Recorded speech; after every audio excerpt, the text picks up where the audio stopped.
Today, I really wanted to talk about the history of jack-o'-lanterns. So we actually have the Irish to thank for jack-o'-lanterns. And the story goes something like this. There was a man once named Stingy Jack. Now, Stingy Jack was a stingy-ass hoe. And one day, he convinced Satan to go with him to a bar, and they got drinks and they were having a jolly good old time. And when it came time to pay the tab, Stingy Jack said to Lucifer, "How about if you turn yourself into a coin and I use that to pay for the drinks instead of actually paying for the drinks?"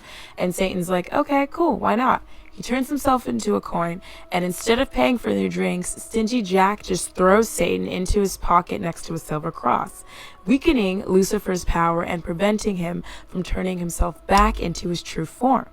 And so eventually Stingy Jack agrees to free Satan just as long as he doesn't harm him for 1 year.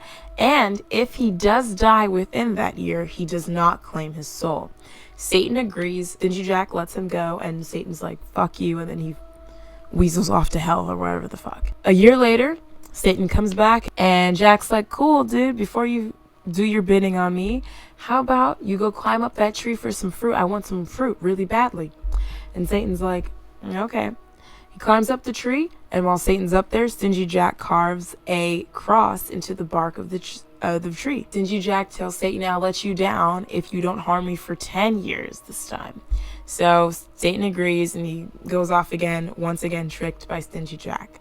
Well, eventually he dies, and God is like, "I don't want nothing to do with your raggedy ass. Get the fuck out of here." He tells him he is not allowed in heaven, and get out of here.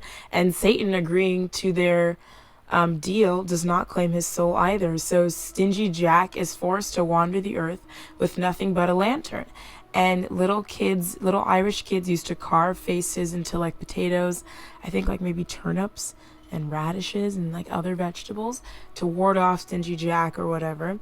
And then when Irish people came to America, they decided to start carving pumpkins, which were native to America, since they were more in autumn season and spooky and whatnot.